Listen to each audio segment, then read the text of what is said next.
Well, hello, my darlings. Back now with a new make, and I'd like to introduce you to Bob.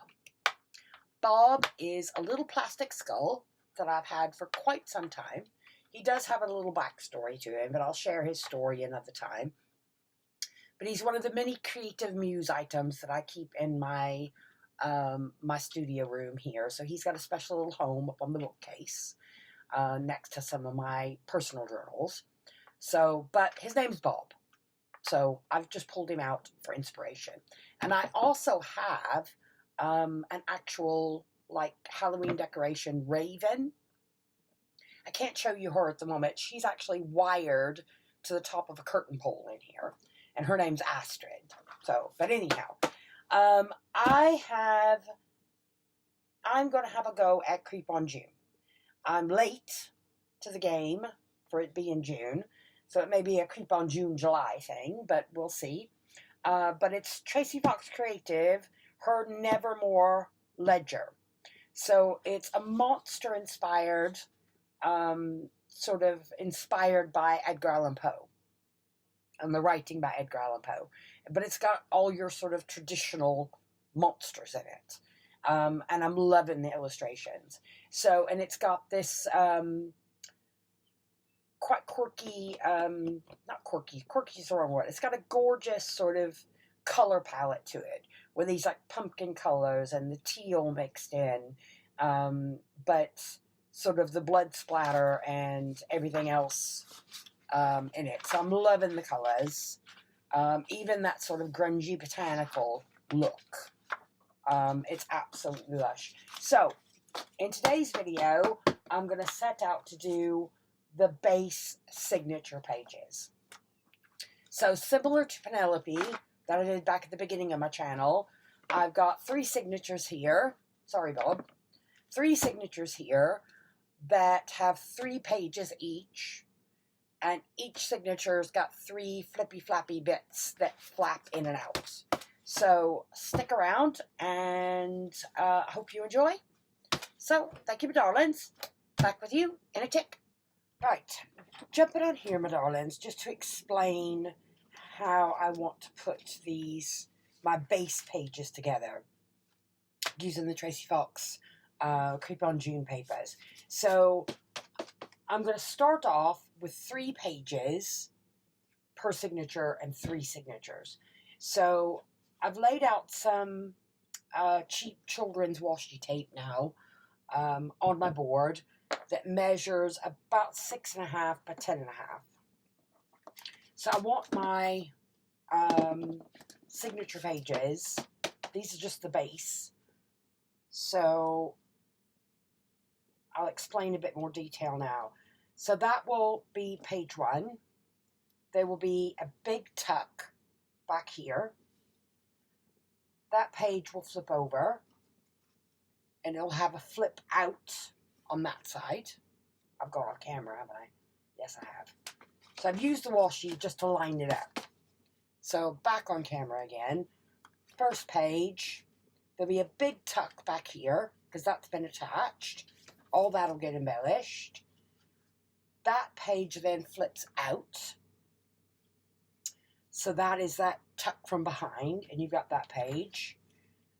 This page flips out that way and closes, opens that way, and you have a big tuck behind here.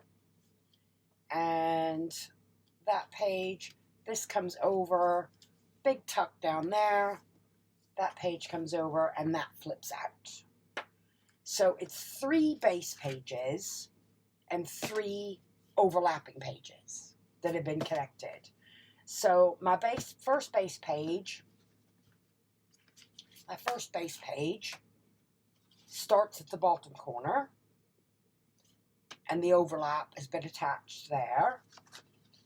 My next page that starts in the center as the base page on the signature side, and that has been folded the other direction. And then that one, your base page goes in the top corner, and your overlap is added to the bottom corner.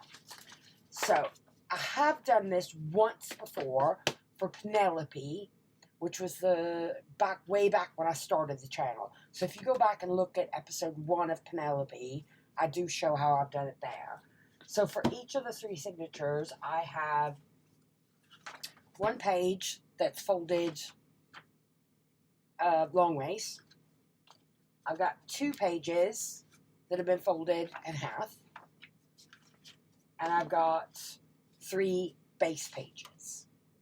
So I'm just working out, like, if that's going to be the first page in the signature, get it in the bottom, and figure out which one of these I want sort of overlapping where, and what direction I want it to come out. Do I want it to come out this way, but then have an image of the overlap glued down on the white page? But of course I'll go back and ink them all. So that's sort of the first one. And then the second one is in the center with the long bit attached to one side. And then the last base page I would line up at the top corner and work out where I wanted that to flap from the bottom. So I hope that's making sense. For this one, and the way I've laid it out here, I'm going to have to do it off camera because I'm having to stand up and put my head in between this and you. So I'm just going to go and messily ink these. And I've not attached them by much glue. So like on that one, I've attached a tiny bit of glue there and a tiny bit of glue behind there, just to hold them in place to be worked on further. So I'm going to go off, do lots of inking, and lining these up on here before I decide what direction to go next. So, back on tick.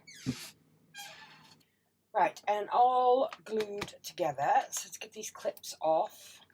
So there's 3 base pages in each of these 3 signatures. So 1, 2, and 3. 3 base pages in each one with 3 overlapping pages. So as it stands, quite skinny, but that will bulk out considerably once you start embellishing each side of each page and each overlap, or filling some of those overlaps. So let's have a look. So front page, we'll go that way. That flips out and then back in again. That is a big tuck. That goes out, tuck, out, out again. Next page. That's a tuck. That will flip out. Let's move over a little bit. And page, page, out that way. Tuck, page, tuck, page, flip out, tuck, flip out, page, that's a flip out, and tuck, page, tuck, flip out, page, tuck, flip out, and there. So that is the sort of idea using, pardon me, Tracy's gorgeous Nevermore papers. So you may have noticed that all of these I inked in black before I attached them. That I've had to go at inking. So let's get this first signature out. Pop these 2 away for the moment. Out of the way. So that first one, I've just had to go inking. That's the tuck on that side. So I've inked the whiteness. I'm still not quite happy with the amount of white that's there, but we shall see as we move on. on, because you can always just keep adding more. So for example, if I add something quite large to that page, I may not need to go back around the edges. It depends on what I'm going to add. But I need some base inking down first. So that was with that bedroom lace stencil I found in one of my last D-stashes. Added some splatter to it with the Chianti, I think this is called. The wine one. So that's the first one. I've done both sides with that stencil. So just to show you how I go about stenciling it once it's already glued. Of course, it would have been easier if I'd done it first, but never mind. Next time. So let's get this one out. And I've got some A3 pieces of paper here. I've started 2 new pieces. Once these get properly grungy on both sides, I've got a bit of a collection of these growing that I need a project for. So on this one, I need that side and that side inked up. So, ooh, what can I grab? Let's put some black, or shall I start light in the background and work up to black? Because that is the Grim Reaper. Yeah, let's try it on this side. So, to stop anything going on here, I just use the cheapest printer paper I can lay my hands on. I've got a stack of next to me, like your pound store, dollar store cheap printer paper. And again, these don't go to waste, but I use them for scrap, for doodling, for making notes, for, you know, inking, masking. But then once they get properly grungy, I try to use them as well. So for here, let's try going light at the bottom up to the black and see what happens. So I want 2 layers on this one to try. So let's try this leaf stencil in, I'm going to try Acorn Brown. And I've got a bit of a puzzling relationship with my brown inks because I can't quite ever find the brown that I really, really want. And some of the browns are quite red. I've got a greeny brown, which is the Portobello, which is quite nice.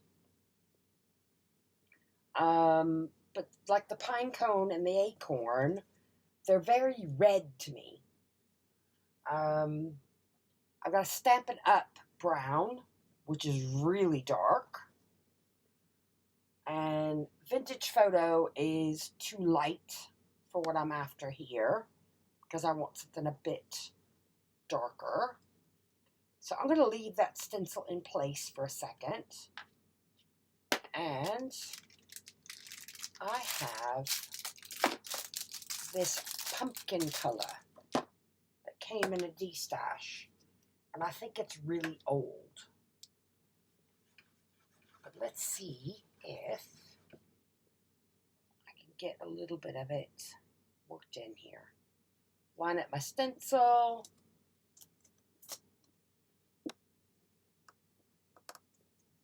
Because of course, Grim Reaper, Passage of Time. Oh, I'm not sure what direction I want to take this journal yet. It is sort of Poe. I do have some ravens in my stash. Oh, that's gone all Willy Wonka now. I do have some raven stamps somewhere. And do I go down the raven route? As if the raven and Poe are in courts monster hunting, or celebrating the monsters? Are we hunting the monsters, or are we celebrating their existence? I don't know. Or just as a collector, collecting the knowledge. Ooh, I do like that. That's come out lovely. Now, for what I call my ghost pages, that blank piece I put down there, I'm going to put my stencil on it for a second. I'm going to grab a wet baby wipe, and I'm just going to give it a little bit of a rub to get any of that sort of excess VersaFine Clair off. And the more you do that on the same piece of paper, I like to call it my ghost page, you end up with this really subtle effect. Of course, this is a new piece, so the effect isn't going to show up much, but we'll come back to that. Pop that one out of the way. And, oh, no, I didn't do that bit. Oh, come on. Put your thinking hat on. There we go. And move that stencil over a bit. What did I do? Acorn. So no, I've never done Creep on June before, and I'm a bit late to the game, so it might be Creep on June and July, but never mind. I did lots of darker, alternative, let's say, journals, late autumn and early last winter for a few alternative craft fairs that went down very well. I did one called Nightmare Fuel.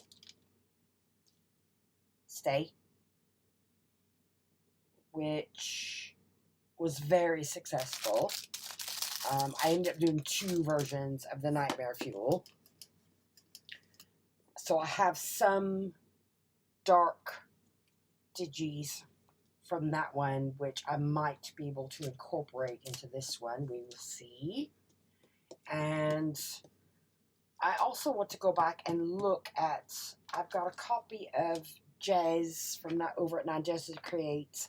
I've got a copy of her nursing digital kit, which I think I might be able to use some pieces from, sort of looking at mental health nursing and things like that. So I don't know. I want to put a little bit of a story or backstory or thought behind the Poe one. I'm just not sure what direction I want to go. Can you see now how that's starting to take on that sort of ghosting effect? See if I can get that to focus a little bit from where I'm cleaning my stencils. And that paper I sort of build up in my scrap trolley next to me. And it's really lovely to journal on if you actually journal and write, because it's pale, blank paper, but there's a subtlety to the background. So keep that piece going a bit. So that side's done. That is a giant tuck. No, I was going to put the black layer on top, wasn't I? Oh, I'm telling you, my head's all over the place today. Work, really long, really long day in work. And it has bucketed down today in Wales all day. Absolutely poured with rain all day today. So let's get some gears, because it is the Grim Reaper.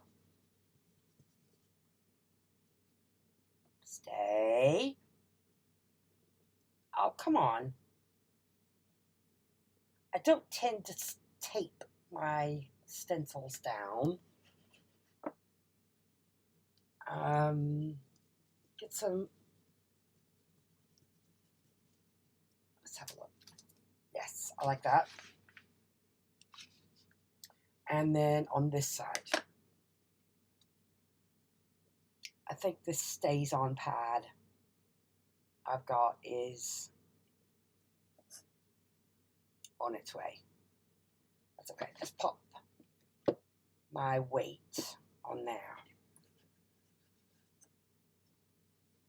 And that's the plan with all of these pages then. I just wanted to show how I sort of use my scrap papers to mask and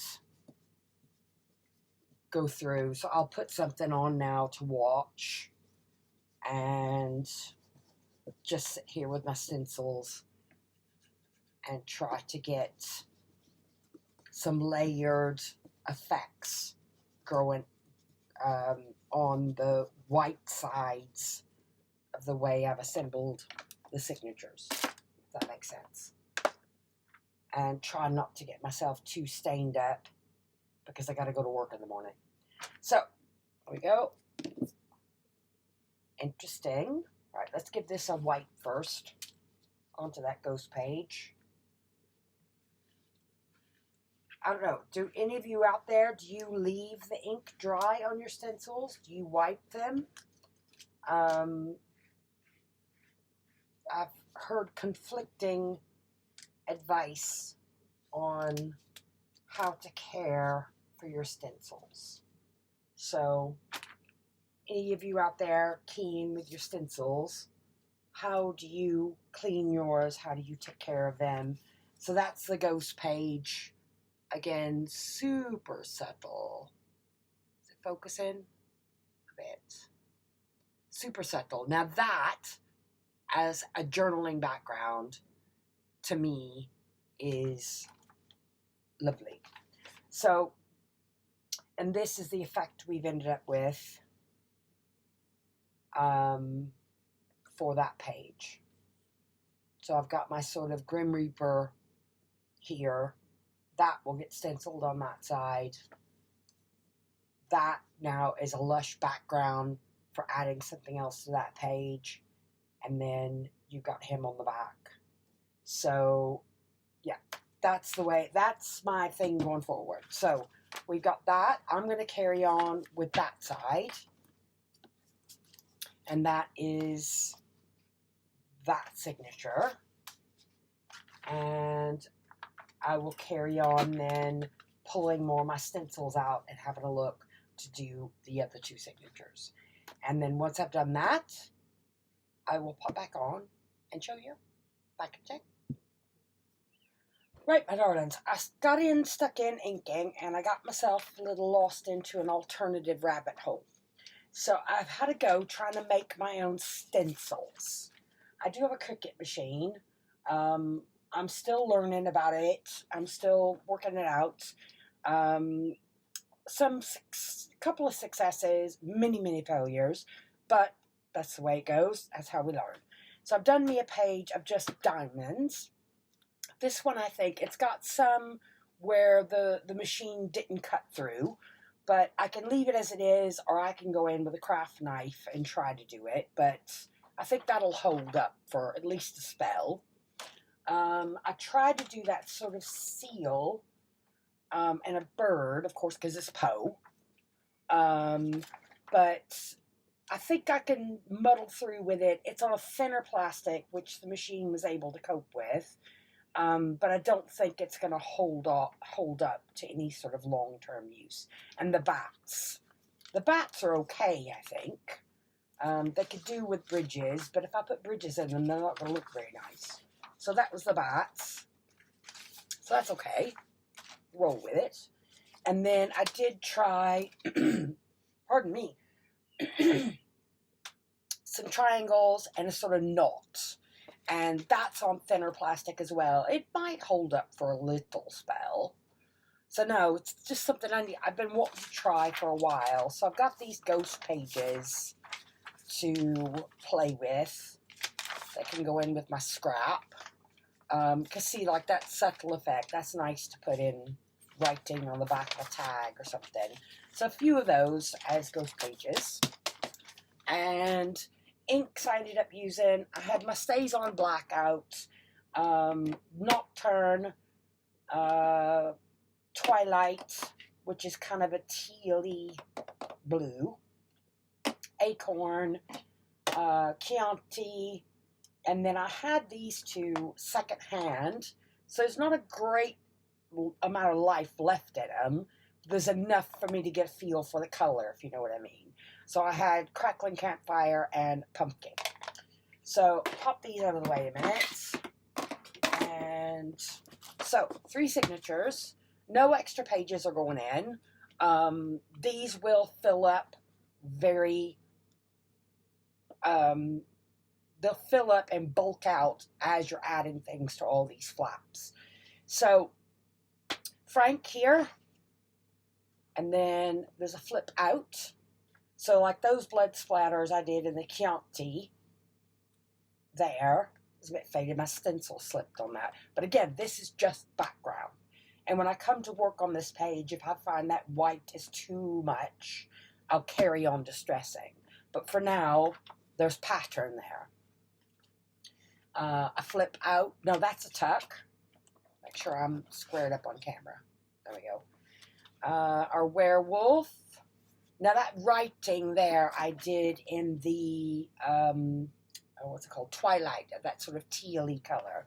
I was trying to look at the colors from the kit to see. Then we've got that flip out. Another page. And a tuck there. And that is a flip out on that side. And that's the first signature. So they're all slightly different. That blood splatter was using the strawberry. A mummy. A bit of extra architecture type detail on that one. I quite like the way that's turned out. Still a lot of white there. So whether I go back and paint them with tea, I don't know. That then is a tuck. That page, our bride here, that's a tuck that flips on the other side. That's a tuck that flips out on that side. And then a page, a flap out that way with the bats. And tuck, another page, tuck. Flip out again, and a page, tuck, Mr. Pumpkinhead, and then a flip out on that back page. So whether they stay in that order, I don't know. So next plan, I need to go shopping in my room. I need to go shopping in my craft stash. So I've printed a few more of Tracy's printables. Get a feel for the color. I do really like that. I'd like to print that one on some tracing paper, actually. That one for the color, and I've printed those two out. So you've got some teals going on. You've got that sort of pumpkin-y color going on. And yeah, and the blood splatter. And I need to go shop in my room to see what I can find. So I've printed those so far, and I've gotten some of my hand-dyed paper out. So that sort of crumple dye effect. I've got some grungy background paper that I've done with just spraying. And then I've also got what I call my grungy stencil layers as well, which I quite like. And that's done with layering when you're spraying. So I've done these. I've got these out for inspiration as well, because I got quite a bit of those. And yeah, just go shopping in my stash now and see what I can find that works with Tracy's gorgeous kit. And of course I've got Bob here for inspiration. So, thank you for watching, my darlings, and hope to see you back again soon. Bye for now.